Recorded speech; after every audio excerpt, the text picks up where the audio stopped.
what happens in the portion of Lech Lecha is that we actually told that the portion of Lech Lecha is the first happy portion of the Torah, because the first portion of the Torah was Breshit. That began pretty well. Hashem made a Garden of Eden. Doesn't end so well. We vanished from the garden, and there was fratricide, and a lot of things happened at the end of Breshit. Parshas Lech starts bad because the flood and the deluge and the punishment of a whole generation. It ends pretty well because we introduced a personality called Abraham, or Abram at that time.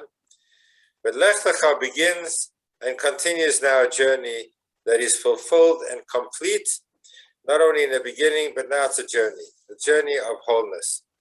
Hashem commands Avram to leave his father's house and his homeland, Lech Lecha me'artzecha mimoladetecha mebeit avicha, and travel to a land asher ar'eka, which I will show you, an undisclosed, distant land. That's where we're heading. As a reward for doing so, Hashem promises to make Avram the patriarch a great nation, and in fact makes a lot of promises that relates to all the areas that would normally diminish a person by going on a journey. Hashem says, I will give you greater strength, and I'll build you into a great nation. Avram then arrives in the scene. I'm just going to mute everybody if you don't mind. Avram then traverses the length of the land of Canaan. He arrives at the land of Canaan with his wife Sarai, still spelt with a yud at the end, and his nephew Lot. Then Avram travels the whole length and the breadth of the land that Hashem had promised him to his descendants. But then a famine breaks out, so this is not such a happy episode. But Avram turns every event of his life into something meaningful and something that allows him to grow and to develop. The famine forces him to travel away from this promised land, which was so filled with blessing, allegedly. And Avram is concerned on the road that Sarai, who was very beautiful, would be assaulted by one of the people in the land of Mitzrayim, perhaps the king. So he said, Imri na achoti at, you say that you are my sister, that I'm your brother, so that they will not kill me in order to take you. And so she does. Because of her beauty, Sarai is taken, not only, she's taken captive to the king, to the Pharaoh, to the palace of the king. Members of Pharaoh's palace are immediately stricken with a terrible plague. Pharaoh is smart and wise, and he realizes that it can't be just a coincidence that as soon as he brings this woman into his palace, suddenly now everyone is so ill and fallen into captive to this disease. Pharaoh gives Avram, so actually Pharaoh is very angry at Avram. He calls him and he says, why did you say that your sister, why did you do that? He doesn't exactly feel bad about the fact that he captures a woman against her will. That doesn't seem to bother him. What does bother him is why Avram led him to believe that he was a brother when he was really a husband. But Pharaoh, distinctly different from a very similar episode that's going to happen soon in a few weeks' time. We're going to have a similar story. This time around, Pharaoh gives Avram and Sarai gifts, and Avram returns strengthened, emboldened, and much richer than he ever was to the land of Canaan. So as we said, Avram has a common theme in his life to turn every adversity and every challenge into something that makes him develop and grow. Now, that was the external problem. Now there's an internal problem in the home of Avram. We know that he has a wife, Sarai, but he also has a nephew, Lot. Lot parts ways with Avram, and he settles in the evil province of Sodom. The few more details in this is that there is a conflict between the shepherds of Lot and the shepherds of Avram, where Lot was quite accustomed, his shepherds are quite accustomed to pasturing the sheep in lands that would belong to other people, and there was theft taking place. Avram wanted to distance himself from the devious behavior of Lot's shepherds, which Lot tolerated. So Avram said, we can't carry on living together. This is not going to work. And Lot chooses to leave, and he opens his eyes, and he sees there's a very lush region, which is presently in the area of the Dead Sea, but at that time it was very much alive. So it was a very lush area, and he chooses that to be his place of domicile, where he's going to live. Hashem then, after Lot leaves, Rashi says, because as long as Lot was there, Avram was diminished and was not actually able to speak directly to God. The presence of Lot in his home actually precluded Avram from having the divine inspiration and being able to talk to God directly. And as soon as Lot departs, Hashem returns his presence to Avram, and he promises Avram that his descendants will be as numerous as the soil of the earth. Hold on to that, because there's another blessing coming soon, which is a little different. Then suddenly there's a total deviation. We move away from the storyline. There's something happening on the side of war involving many kings. And in this war, Lot is taken captive. And Avram, notwithstanding the fact that this Lot was not such a great guy and somebody who diminished Avram, because as long as he was around, Avram was unable to have God talk to him directly. Nevertheless, it was his nephew. So Avram says, we're not going to tolerate that the kings have captured Lot and taken him as a prisoner. He gets involved, and Avram defeats the captors. He rescues Lot. He releases all of the captives, and he returns the spoils of war. The king of Sodom then approaches Avram and he says, well, you've actually won the battle. You're entitled to a lot of the spoils because you are the reason why we have been redeemed from our captors, and you could take the spoils of war. And Avram famously says, I will not even take a shoelace and nothing. I will not have any part of this whatsoever. I don't want to be involved. I don't want to have any physical asset derived from this war. Then Avram turns to Hashem and he says, well, fine, you have made me wealthy, but wealth without an heir to inherit the wealth is going to land up being a dead end, a cul-de-sac. How does it help that I'm wealthy if I have no continuity in my family? Hashem assures Avram that he will have a child and that his descendants will be as numerous as the stars. So there's two blessings in this week's portion of Hashem telling Avram that his children are going to be great and they're going to be blessed. The first blessing was that Hashem says that the children of Avram are going to be as numerous as the dust of the earth. But now Hashem says they're going to be as numerous as the stars of the heaven. Interesting move away from the metaphor of earth to the metaphor of stars. Obviously, there's a progression in the blessing. And now in point number 14, there was a covenant of bris bein absarim. There was a covenant between the parts of animals. There was a cleaving of the animals, and there was a pathway between the two. And Hashem gives a sign that Avram will inherit the land. So there is a very serious communication between Hashem and Avram that is taking place. Then Avram's descendants, Hashem tells him, are going to be exiled. And they're going to be in exile for 400 years. So it's strange that amidst all the blessings that Hashem is giving Avram, he's now telling him that there is going to be suffering and difficulty as well. For 400 years, we're going to have to be in slavery, but after that, we'll emerge with great wealth. And Hashem fulfilled that promise when we left Egypt. Sarai suggests that Avram fathered a child with her Egyptian maid, Hagar. This was going to have huge consequences on the life of Avram, on the life of descendants, even till today. So Sarai, who could not have children, gives her maidservant, Hagar, to Avram to have a child because she could not. Hagar conceives, and she then begins to mistreat Sarai.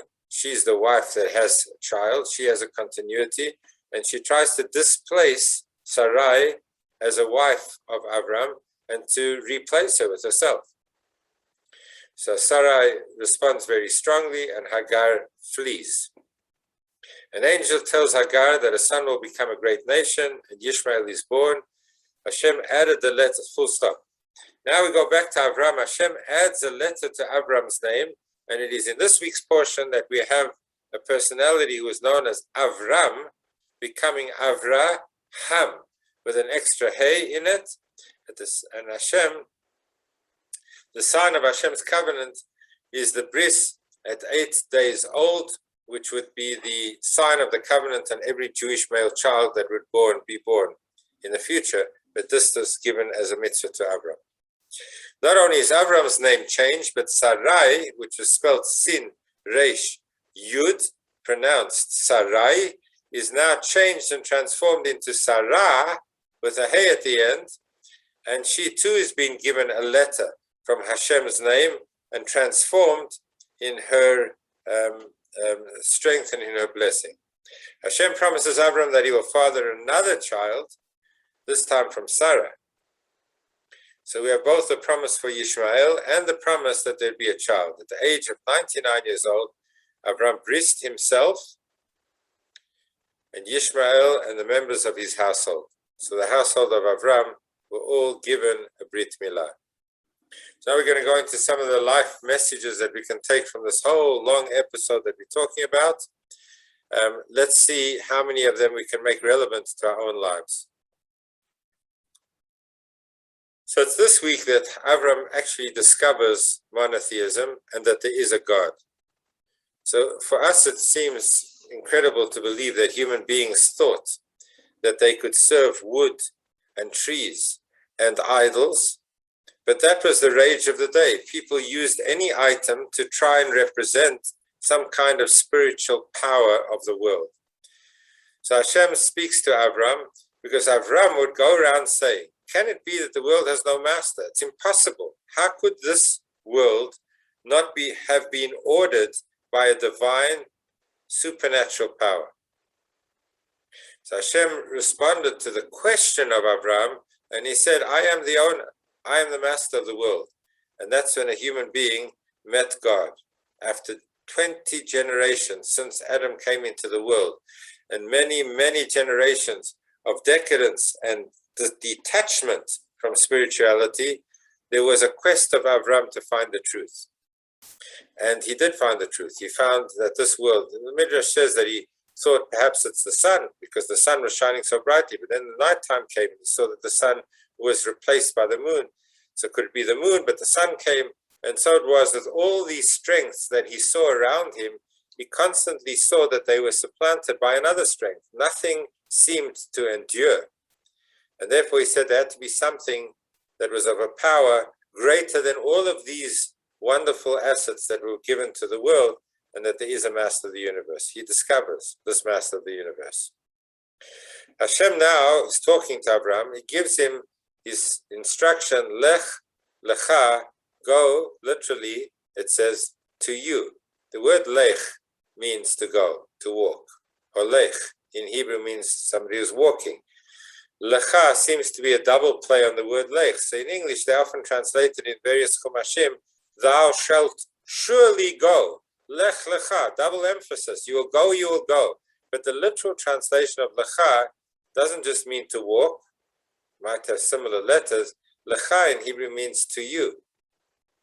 So the instruction was Lech Lecha, go to you. So in actual fact, this was a journey of geography. He was leaving Mesopotamia and going to a promised land, which we now know is Israel. But significantly in his life, he was not only going on a geographical journey from one place to another, he was going on a far more complicated, significant journey. And that is the journey into self. Lech Lecha, go to yourself. Find who you are. You might go through many different journeys in life to different places, but they're all meant to take us closer to discovering who we really are. Because often we only know a small part of who we really are. And the trials and tribulations of life are the means by which we have self-discovery. We begin to find strengths and abilities and potential that might have remained dormant if we're simply cruising through life. All of life's challenges and difficulties are only meant to allow us to grow and to develop and to discover things that we would never have known. That is a general theme of all the tests that God gives us. When we as human people, as human beings, give tests to other human beings, so the reason we give a test is because we don't know what they know. So we're testing to find out what they know or who they are. So a teacher gives a test to a kid because they don't know whether the student absorbed the information that they taught in the classroom. So you give a test, and the test now allows the teacher to discover more about the student than the teacher knew prior to the kid writing the test. We could never say that for God. God doesn't need to give us tests to work out who we are, because God knows who we are. God is not a teacher in a classroom. God is the creator of the universe. He knows every element of every inner chamber of our heart and thought and heart, and every part of ourselves, God knows. So if God is giving us a test, it's not that God knows more about us. The real insight into the test that God gives us is so that we know who we really are. God knows. But God's giving us an ability to discover who we really are. And we could be cruising through life and just one tiny part of our true potential. And the tests and the trials of life are to allow us to discover the fullness of our potential. And look at the words in the verse. The words in that pasuk in Breshit, Lech Lecha, El Haaretz Asher Eka, go from your father's house, from your birthplace, from all, and go to the land, Asher Eka, which I will show you. The simple interpretation of the land that I will show you means the undisclosed land, the land which until now you don't know, but I will show you. But if you literally translate the word Asher Eka, that I will show you, continuing the theme that we began with this verse, go to discover yourself, to the land, Asher Eka, in which I will show you, I will allow you to be shown, you will be discovered. So not that the land will be shown to you, but the land in which you will be shown, you will be discovered, mostly by yourself. And Chassidus actually explains that the word land, El Haaretz Asher Eka, the word Eretz, means land, but it's also connected to the Hebrew word Ratzon, which is will. Eretz is very similar and very connected to the Hebrew word Ratzon. El Haaretz Asher Eka, you will come to the Ratzon, you will come to the will and the desire to be attached to Hashem, Asher Eka, which I will show you to be. I will allow you to discover, not the land, that too, but yourself. So in actual fact, if you're looking at this week's portion, where Hashem is giving a journey to Avram to leave from Mesopotamia all the way to the Promised Land, and then the other journeys to Egypt and back to the Promised Land, all of these journeys and the many tests, in fact, there were 10 tests that Avram had to endure, all of these tests were only methods and means by which Avram would better discover himself, discover his true self, discover his true ability. And this is certainly something that we all have to internalize and apply in our lives. We go through challenges, we sometimes think they are futile, we're angry, we're frustrated, we're pained by the many challenges of life. Sometimes we do not understand why God is giving us so many difficulties, so much pain that we have to endure. But ultimately, this model of Avram Avinu being sent on various trials and tribulations and tests is to show us up, to show our strengths, to discover abilities that we have. We have to emerge from the challenges of life better and more knowledgeable about our strengths, better equipped to handle further challenges of life and to really know what our true strength is. That is the Lech Lecha, the journey. Thou shalt surely go, but Lech Lecha, go to you. That's the hardest journey of life. Turn every journey of life into a journey of self-discovery. That is the portion of Lech Lecha.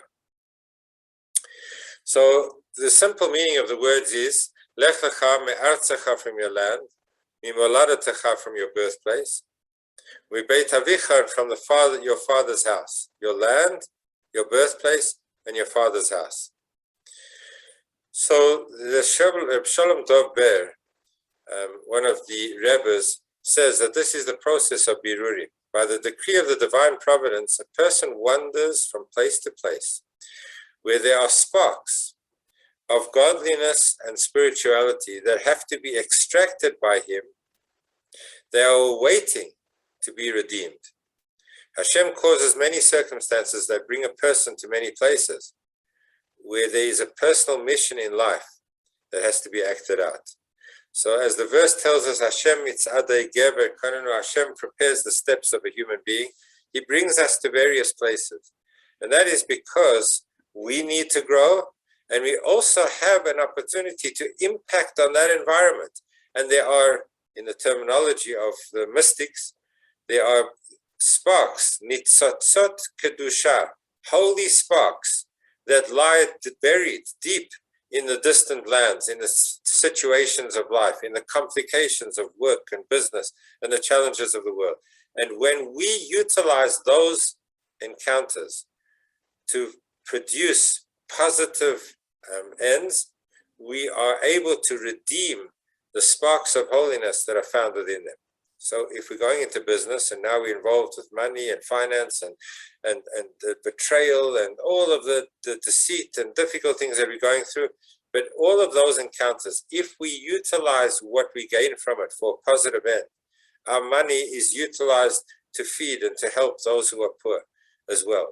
When we utilize everything that we derive from this world for higher purpose, that is avodat habirurim, meaning that we are purifying, we are elevating, we are redeeming those godly potentials that are lying buried within strange places and worlds, distant in space and distant in holiness, from holiness.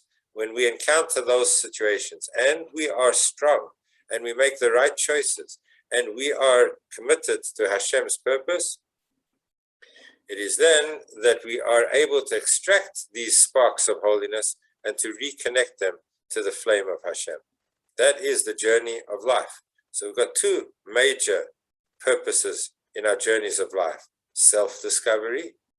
It's about learning more about ourselves. It's also about impacting on the environment, that we have a capacity to make a difference in the world around us. And when we do, then we elevate the sparks of holiness.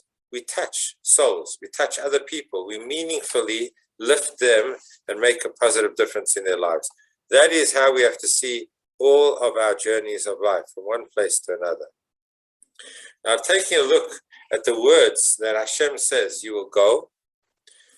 It's quite an obvious question that we have on this verse. You go from your land, from your birthplace, and from your father's home.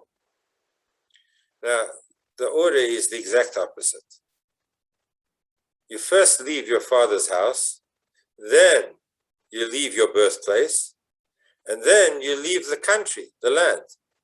If you first leave the land, you're no longer leaving your birthplace and your father's house. The order has to be the detail. You're in your father's house, leave your father's house, but you still happen to be in Johannesburg. So now leave your birthplace, Johannesburg. Now you still happen to be in South Africa, go on Aliyah, and you're now going to a different country from South Africa.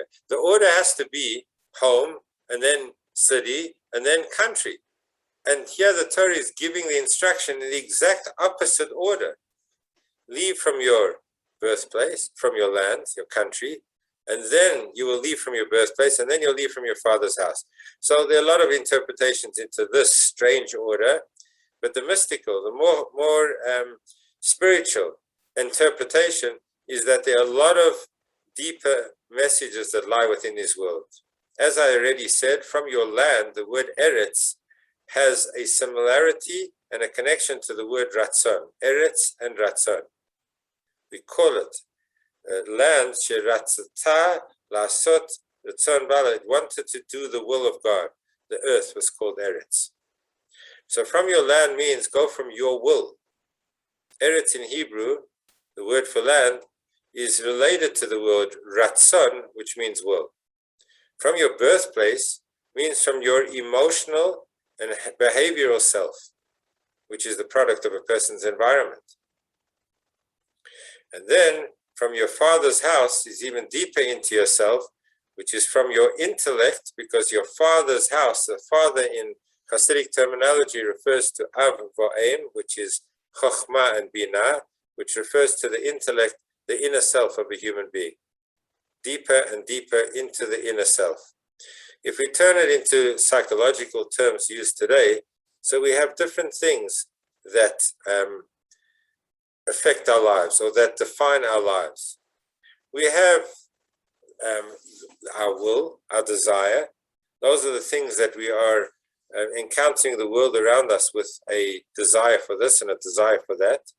But that stems from something deeper rooted in our inner self. Why do we want the things we want? Because there is a deeply rooted inner self, which are the habits that were created by our emotional environment, which is how we were nurtured.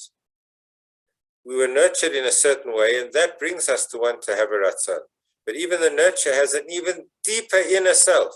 Beit Avicha means your essence, strengths, who you are as an inner person, which relates to the actual definition of soul. So Avram Avinu was told, I want you to change. I want you to address in changing your life, your external desires. I want you to change even deeper than that which you have grown accustomed to by being nurtured in a certain way, the behaviors of your life.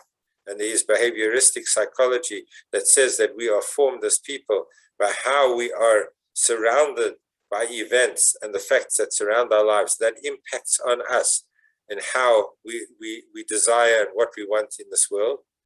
And even deeper than that is Beis Avicha, the essence that we got from our Father, which is our actual personality, our actual brain power, our actual DNA. So in terms of this journey, Hashem is saying, I want you to be able to change your external self, and that is what you desire and what you're looking for in this world. I want you to dig even deeper than that, address some of the behaviors that formulated your personality, and I want you to go even deeper than that and to address your essence, strengths of soul.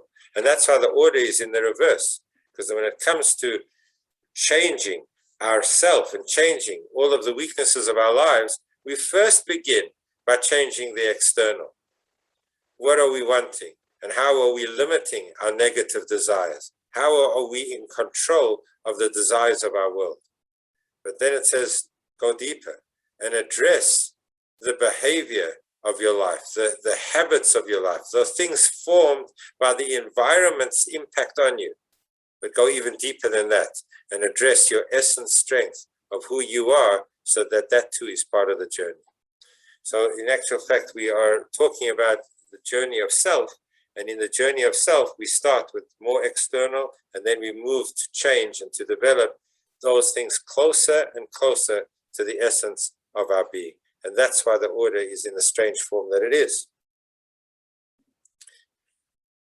And Avram took with him, says the verse, he took Sarai with him, ve'et hanefesh asher asu b'Haran, and all the souls which they made in Haran. How did they make souls in Haran? So the Midrash in Sifri says that Avram would invite people, he would feed them, he loved them, he'd bring them closer to Hashem. And this teaches us that whoever brings a person under the wings, tachat kanfei hashchina, under the wings of the divine presence, says the Midrash, it is considered as if you created that person because you gave them life. You formed him or her. You developed him or her into the value system that that person has embraced. And that's why the wording of the verse is not just that they impacted on people, they made an impression on people, which would be good, but much more than that, they made people. How do they make people? God makes people. God creates people. But Avram impacted on people's lives that they made a change spiritually. They embraced values. And when you are the cause of somebody elevating their life and embracing values, it is considered as if we have made those people, created those people, because we've given their life meaning. When we give another human being meaning in life, it is as if we have made that person. So there actually are many other references that if you have a person who is able to help somebody physically and change their physical status, so there's obviously reason to be grateful. But if somebody has given you Torah, knowledge, and spiritual development, you have even greater reason to be grateful. Here we see Avram, the first Jew, not being content in having discovered the truth himself, but looking to impact on others. This is a huge deviation from the previous tzaddik that we spoke about last week, Noah, who was saved from the Mabul, him and his family and all those that he took with him into the ark. Because the difference between Avram and Noah is that Noah didn't impact on the world. Noah saved himself and his family and the people that he was instructed by Hashem, the beings, the animals, to take into the teva. But his whole society was taken by the deluge. In fact, in a quite harsh language, the expression is said that Noah was a tzaddik in pelts. Tzaddik in his own warm coat. And the analogy is that when a person is very cold, there's two ways to get warm. One way is to put on a coat. Now you're no longer cold. If you're going out into the snow in Montreal or in Canada, as I did it 2 years ago, in days when we could travel, so if you didn't dress warmly, you would freeze. But who benefits when you put on a coat? Only one individual, we ourselves. That's the Noah approach to warmth. I need to build an ark, and while God really told him to take 120 years and to hopefully impact on the world, he didn't. So he was called a tzaddik in pelts. He was a tzaddik that got hot and warm by putting on a coat. Nobody else really benefited. Then there's another kind of tzaddik who builds a fire. He builds a furnace. He takes the time to bring the logs and to light a fire, and he gets warm next to the fire, but at the same time, he warms the environment. He makes everybody warm. And that's the major difference in personalities between Noah and Avram, is that Avram was not content in self-discovery. He was not content in discovering God himself. He wanted to make a difference to the world, and he did. He affected the world. He made lots of people, and made in the sense that he gave their lives meaning. This is how he did it. It says, Vayikra Sham B'Shem Hashem, and he called there in the name of God. Amar Reish Lakish, we learned this in the Talmud in Sota. Reish Lakish says, don't read the word Vayikra, and he called the name of Hashem, but rather read it Vayakri B'Shem Hashem. And Vayakri is the Hebrew form of the word that isn't only he called, by Vayakri he caused other people to call the name of Hashem. And the Gemara describes how he did it. He had people come into his tent in the middle of the desert, and he gave them, as we know from the story of the angels when they came, he gave them tongue with mustard and all the delicacies in the middle of the desert, Perrier water, like the greatest luxury meals in the middle of the desert. And when the guy was wiping his mustache and saying, great, thank you for the meal, Avram said, 1 second, you have to pay for the meal. He says, what do you mean? How much does a meal cost? This is what the Gemara describes Avram. He says, a meal normally is quite expensive, but a meal in the desert costs tens of thousands of dollars. He said, what do you mean? He says, go check the market. There is no market. You don't get meals like this in the desert. The person says, I don't have any money to pay. Avram said, well, then I'm asking you to do one thing. Thank the being from whom I received all of these blessings. And he encouraged them to thank God. So he used that all as a ploy to make a person stop and think about gratitude and being grateful, really grateful for what we have. And he brought them to bring their gratitude to Hashem, to recognize that everything comes from God. So this was a whole mission that he had. Avram, the first Jew, was not content in being holy and spiritual himself, and Sarai, his wife, herself. He wanted to make a difference to the world, and he did. And this is how he did it. He saw every opportunity in life as a means by which he could impact on that person's life meaningfully. By stark contrast, and the Torah always talks about contrast. When we introduce to personalities in the Torah, very often we have these very diametrically opposite personalities coming together in the same portion, as we do this week. There's Avram, tzaddik, righteous, outreach, affecting the world, holiness, going on journeys into self. And then we introduce to Lot, his nephew. And Lot, his nephew, has a very lousy attitude. When it comes to choices, when Avram says, we now need to part company, where are you heading? He looks up, and there are many things that could have attracted his attention. Remember, this was the Holy Land. There were many spiritual opportunities in the land of Israel. But he looks for the lush, physical flesh pots of life. He chooses to make his neighbors, the people of Sodom, the most decrepit society, totally involved in their own self, not caring about anybody, the opposite of Avram. In In fact, as we will learn when we learn more about the city that Lot chose to live in, that there were bylaws in the city not to invite guests, not to entertain anybody, to be cruel and to be harsh, and not to have any favors bestowed on any person. That's what Lot chooses. You know where a person's head is at. If he sees the gold and he sees the assets and a luxury life, and he's ready to give up everything that he had in the house of Avram, a home that was so connected to godliness, and he puts himself in a totally different environment. Also, I just think it's important to see that Lot is always mentioned, ve'et Lot, and also Lot. Avram went, Sarai went, ve'et Lot, and also Lot. The good word for that is nochschlepper. A nochschlepper means somebody who attaches himself to somebody else is like a leaf in somebody else's wind.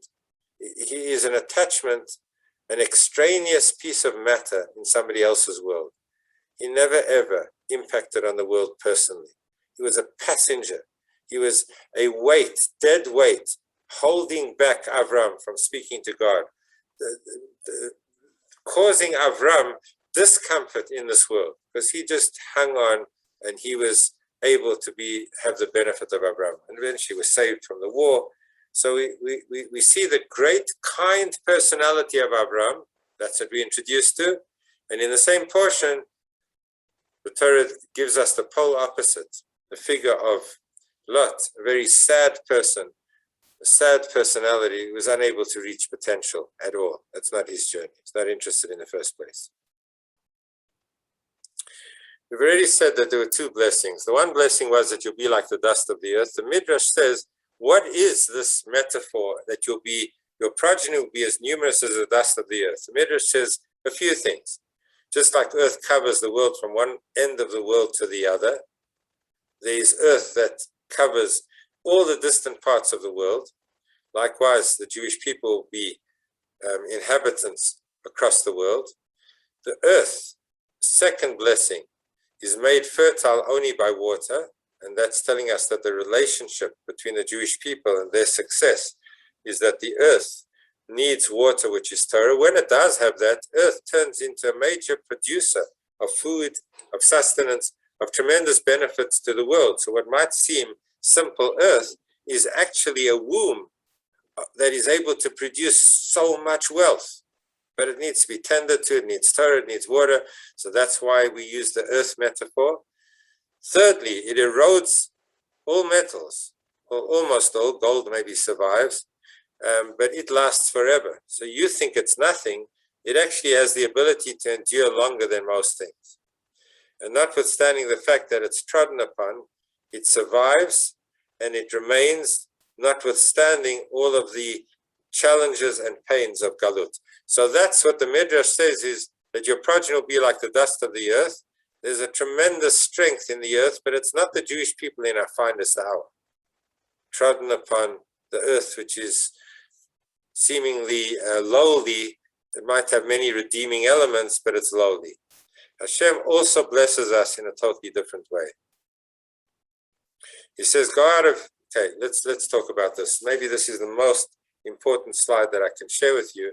And it's called the vision that Avram has. He's in his tent. And when Hashem appears to him in a vision in his tent, he's telling him about his progeny. And we're heading towards telling Avram, you're not just going to be, your progeny is not just going to be like the dust of the earth. They're going to be like the stars of the heaven. They're going to be elevated. There's going to be great aspirations, journeys that lie much, much higher. But it says in the verse, Vayotzei oto hachutza, and the God turns to Avram and he says, I want you to leave the tent. And he takes him outside of the tent and he says, look up. Can you see the numerous stars of the night sky? Ko yezarecha, so will your progeny be. You're going to be like the stars of the heaven, as numerous and as beautiful and as magnificent as these lights in the darkest sky. The obvious question, which Rashi addresses, is why did he have to take Avram outside of the tent to show him the stars? Remember, this was a vision. God came to Avram in a vision. A vision is to see things even if you physically cannot see them. You're seeing it in a vision. So God could have shown him the stars of the heaven in the vision in the tent. So Rashi quotes a beautiful midrash. And he says that the midrash says that Hashem said to Avram, I want you to go outside of your tent. And the tent represents the self-imposed limiting structures which hold you back from realizing your dreams. And the Midrash continues to say that God says to Avram, you're going to have children. Avram said, I've seen in my astrological calculations all of the ability for me to see what's going to happen next in this world. I have seen that Avram eino molid. Avram cannot have a child. Why are you taunting me, God, and telling me that I'm going to have a child when I have seen in all of the calculations that I can, by my ability to read this world, that Avram will never have a child? And Hashem responds to Avram and he says, you know what? You are right. Avram will never have a child.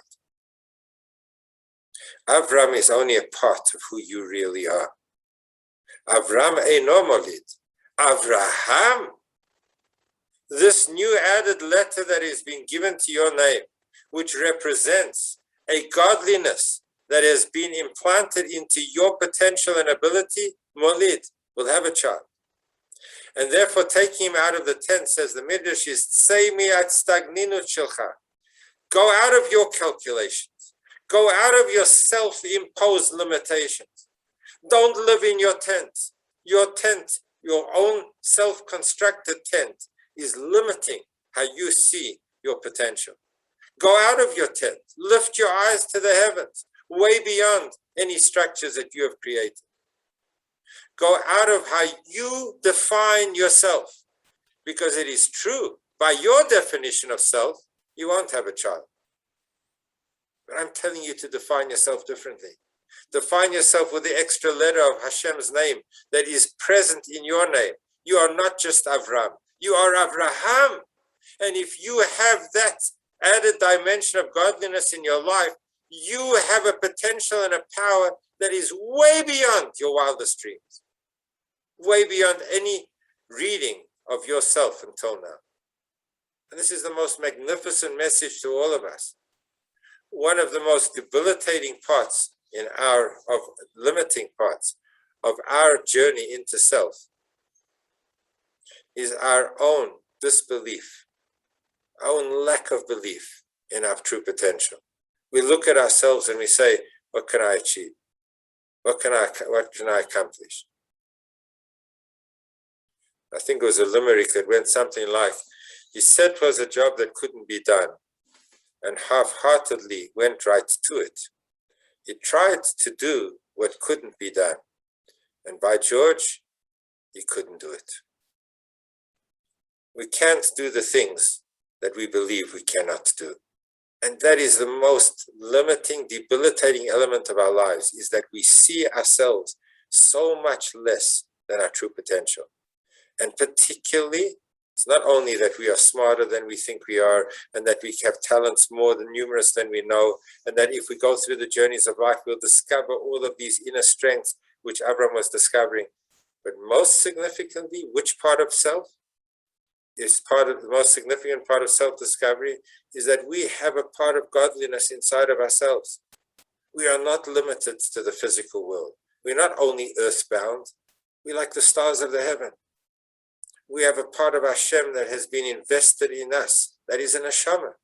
And if we read our lives in terms of neshama, then we can accomplish and achieve things that are way beyond what we believe. Avram eino molid, your self-definition of who Abraham is, will not have a child.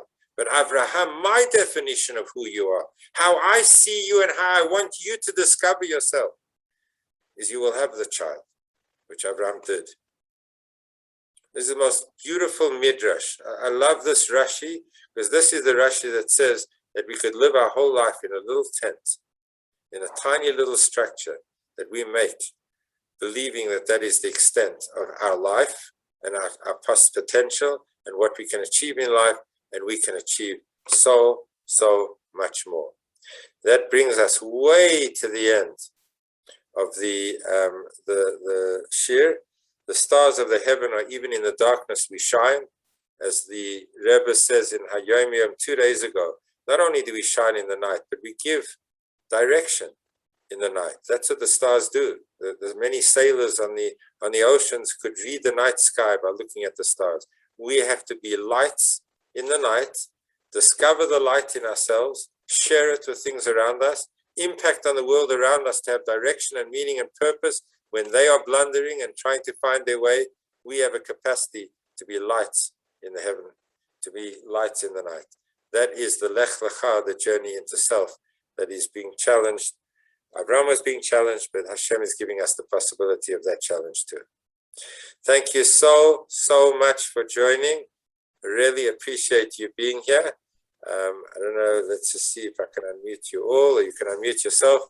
And please God, we will get together now weekly as we have not been for a long time. So thank you for joining. Yeshika, thank you, Rabbi. Wonderful. Thank you. Have a good evening. Yeah. Bye-bye. Thank Good you, night. Rabbi. God bless. Good night. Good night. Yeah. Thank you, Rabbi. Thank you. Thank you, Felicity. Thank you, Myrna. Thank you, Ellen. Thank you, Rav. Thank you, Tov. Thank you. Wonderful to see you all. Thank you for being there. Nice, lovely to see you. Thank you. I wanted to discuss it.